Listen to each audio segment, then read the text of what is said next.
bahasa Mandarin. Ucapan dalam bahasa Inggeris akan disampaikan pada 8 malam. பிரதமர் Lawrence வாங் ஆற்றும் தேசிய தின கூட்ட உரை தொழில்நுட்ப கல்விக் கழக தலைமையகத்திலிருந்து நேரடியாக ஒளிபரப்பாகிறது. திரு வாங் முதலில் மலாய் மேண்டரின் மொழிகளில் உரை நிகழ்த்துவார். அவர் தமது ஆங்கில உரையை இரவு 8 மணிக்கு தொடங்குவார். 我们现在带您到公益教育学院总部。今晚，黄循财总理将发表他的国庆群众大会演讲。黄总理首先将以马来语和华语发言，他也将在8点发表英语演讲。 We are now bringing you a live telecast from the Institute of Technical Education headquarters, where Prime Minister Lawrence Wong will be delivering his National Day rally speech. Mr. Wong will be speaking in Malay, followed by Mandarin. His English speech will be delivered at 8 p.m.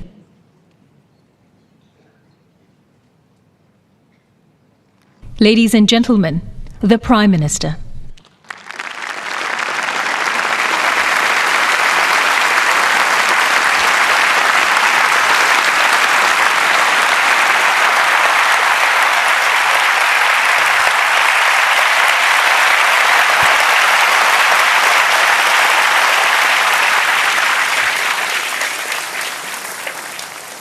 My fellow Singaporeans, good evening, Selamat Sejahtera, 大家傍晚好, and to all our Indian friends, Vanakkam, Desia Dina Valdekam.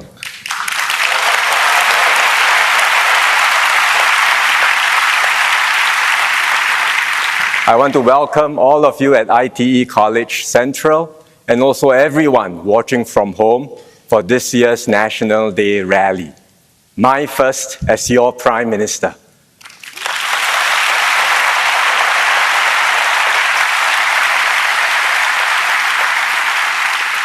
Let me begin as usual in the national language.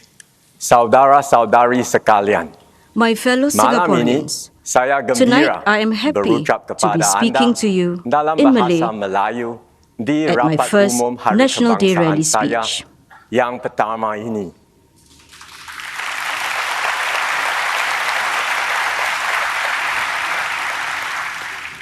Semasa saya kecil, when I was young, my parents would sometimes converse in Malay between themselves.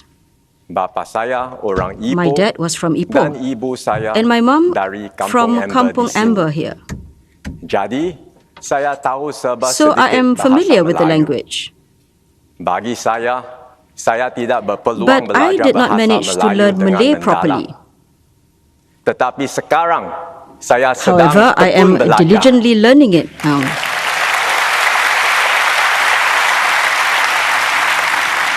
I hope that my Malay will improve. Thank you everyone for your encouragement.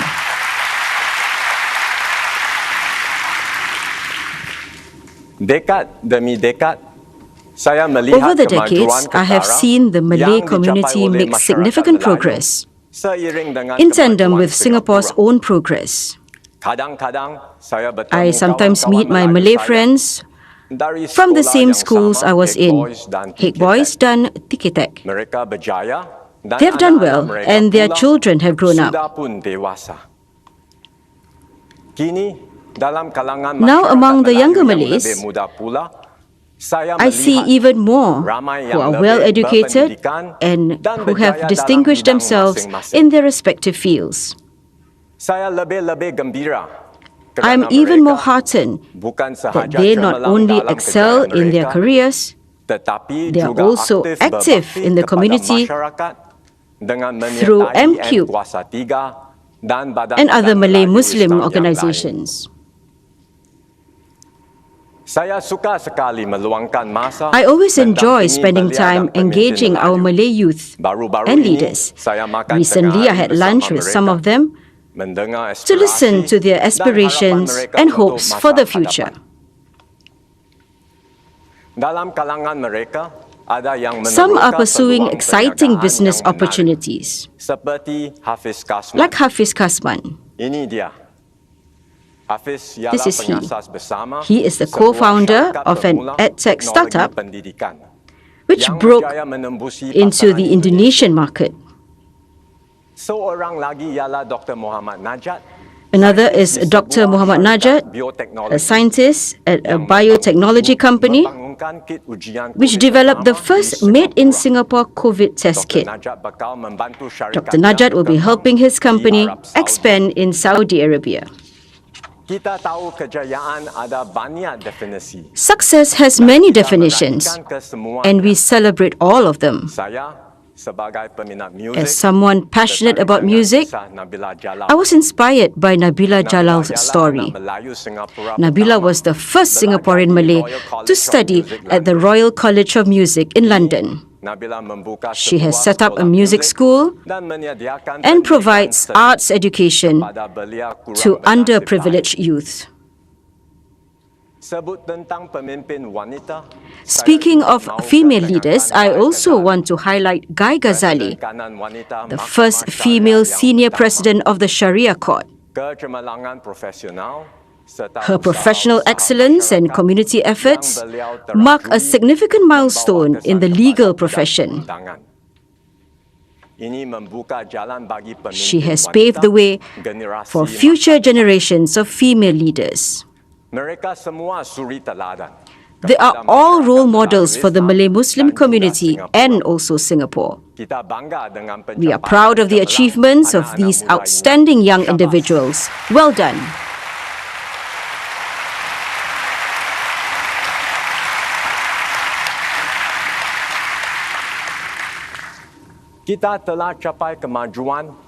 We have made progress because of the long-standing partnership and trust between the Malay community, other communities, and the government.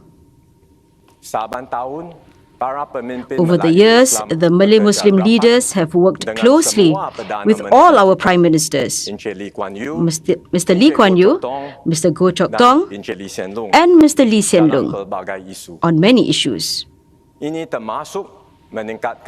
From improving education attainment, countering radicalization and terrorism, to uplifting vulnerable segments. We have dealt with such issues head-on and with courage. Each time, the Malay Muslim community has rallied together, full of determination and with a strong sense of gotong royong. You have always looked out for each other and celebrated your successes together.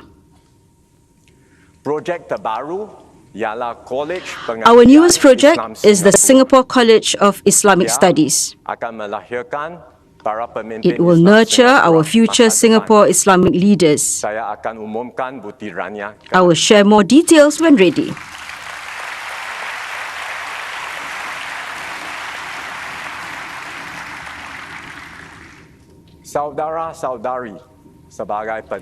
My fellow Singaporeans, as Prime Minister, I am committed to continue this close partnership. I value all your feedback and views. I will work with you to address the issues that are close to your heart.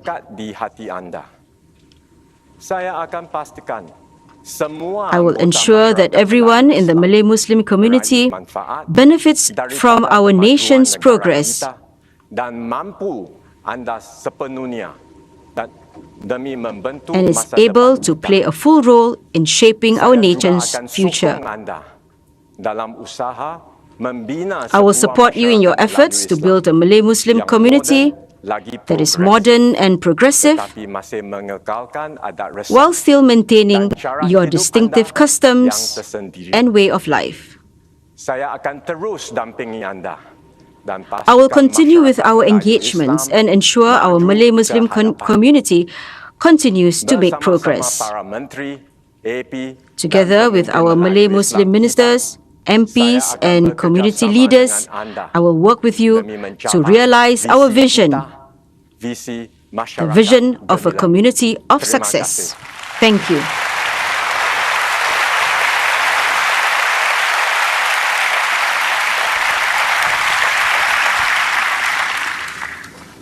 Good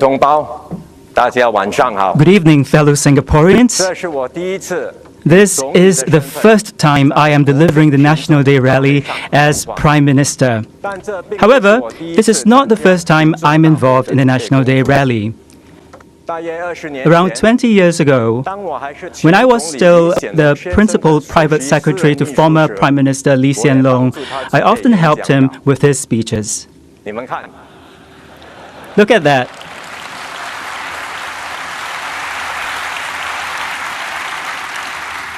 We were both so young then. Now, SM Lee's hair has grayed.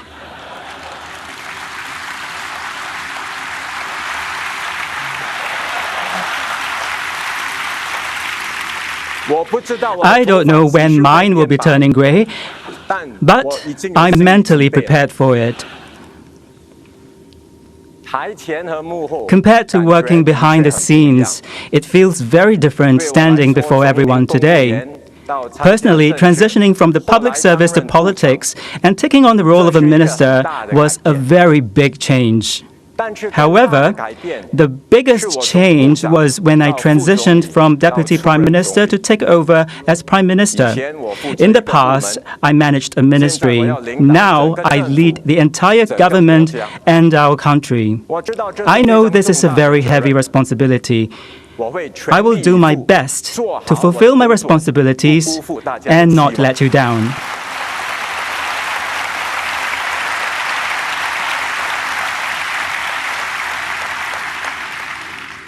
Since Singapore's independence, under the leadership of Mr. Lee Kuan Yew, Mr. Goh Chok Tong, Mr. Lee Hsien Loong and their teams, people of different races have worked together to overcome various difficulties and weather several crises.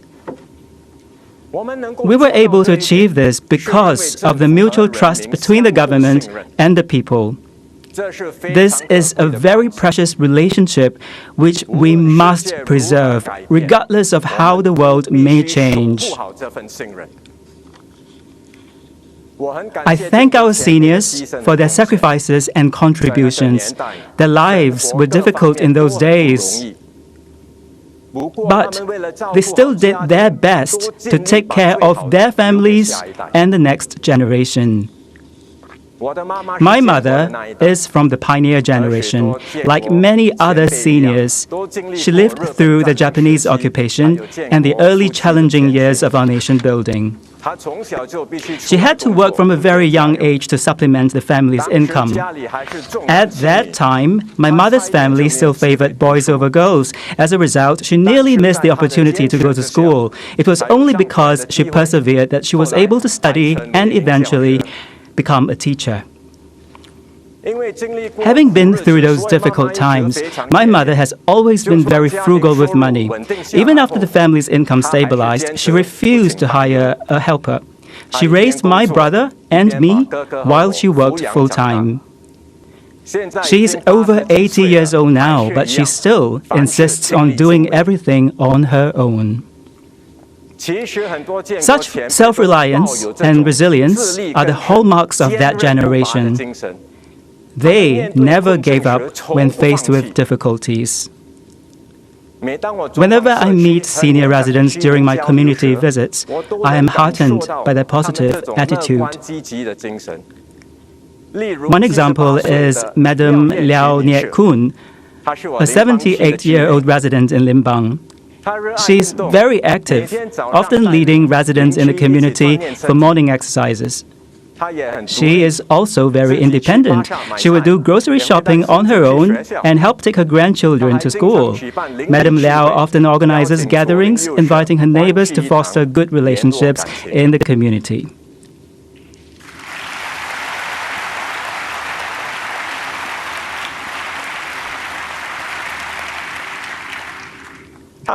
This generation has contributed a lot to the country and their families.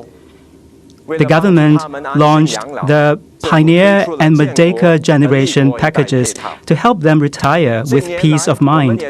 In recent years, we have also rolled out the Age Well SG and Healthier SG initiatives to encourage our seniors to stay active. Please be assured that my team and I will continue to take care of your needs so you can enjoy your golden years. 老有所依，安享晚年。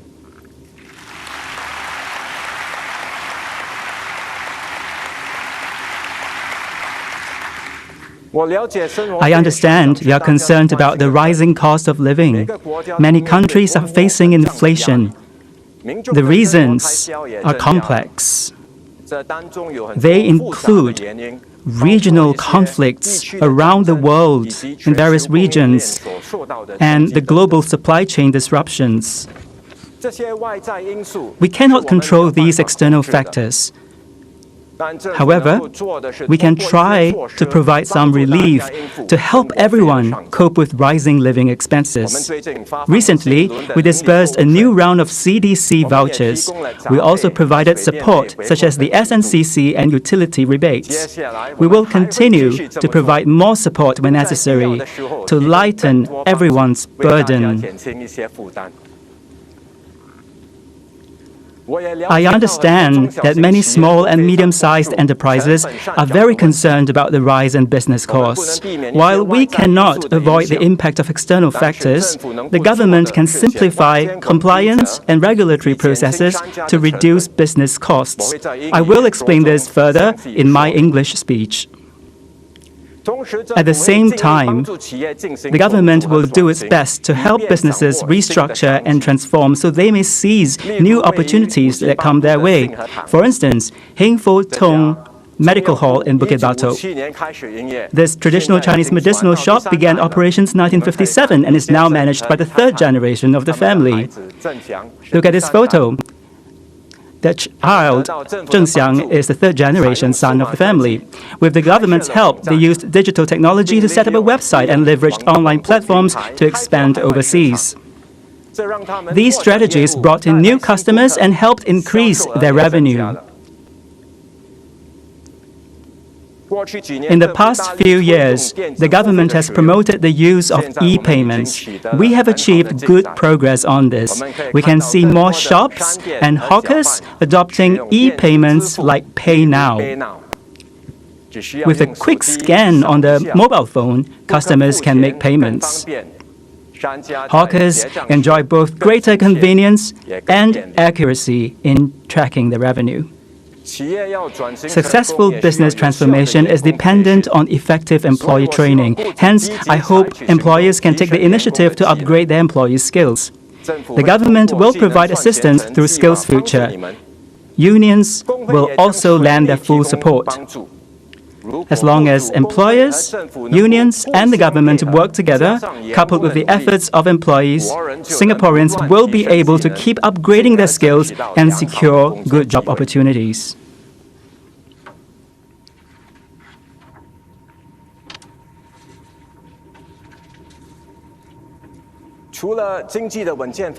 Besides steady economic development, I also place great emphasis on the preservation of our traditional culture. Although English is our working language, we are fundamentally an Asian society, not a Western one. We want to preserve our Asian heritage and traditional values.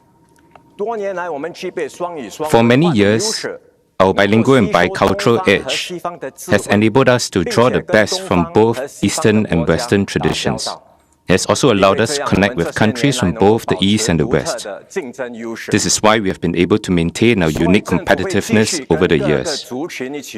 Therefore, the government will continue to work with all races to pass on our traditional cultures.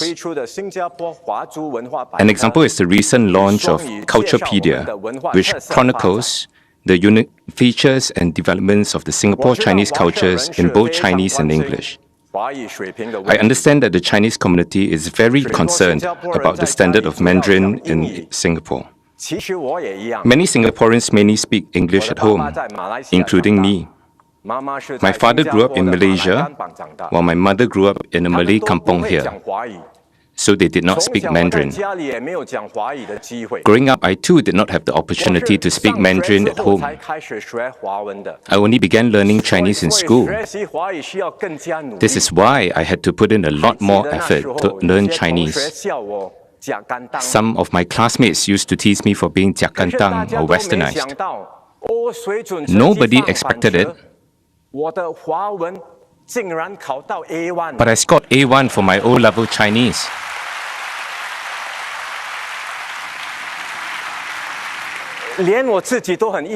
Even I was surprised.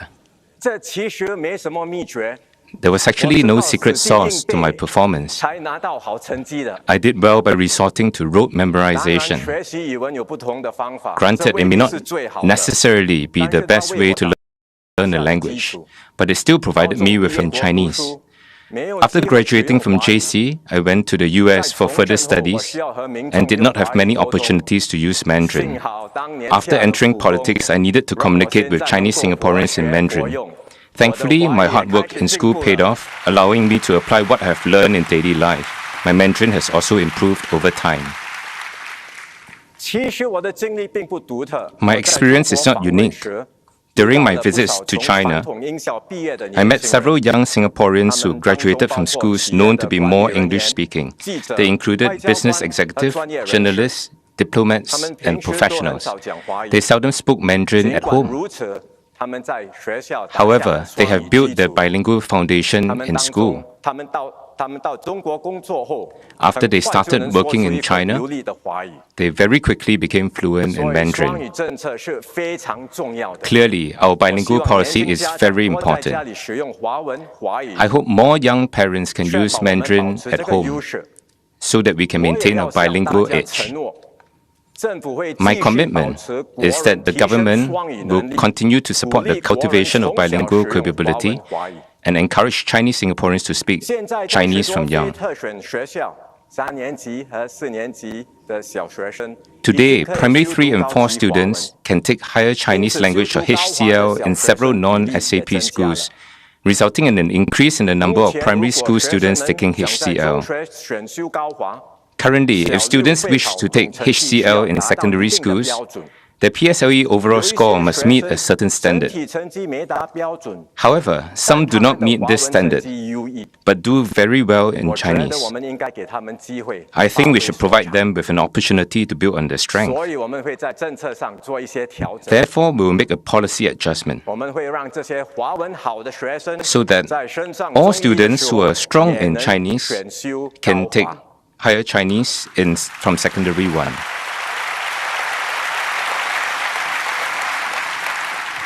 We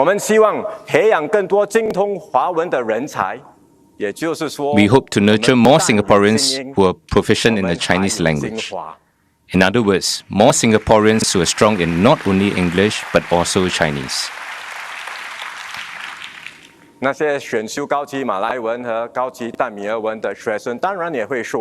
Of course, this policy adjustment will also benefit students who want to take higher Malay or Tamil languages. MOE will announce more details at a later date.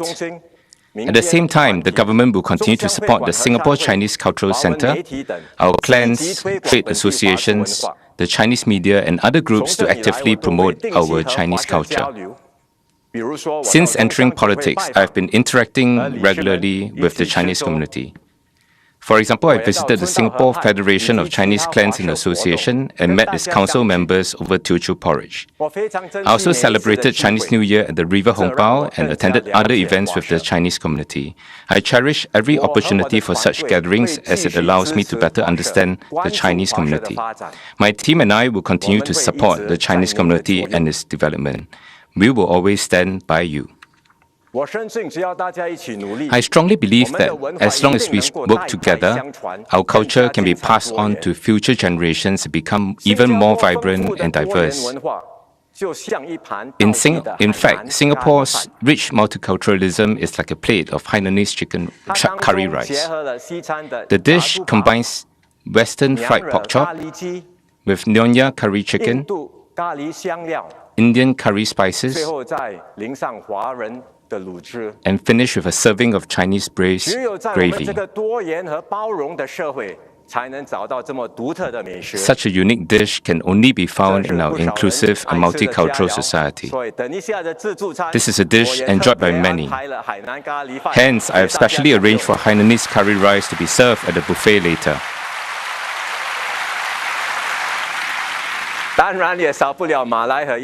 Of course, there will be Malay and Indian dishes as well. The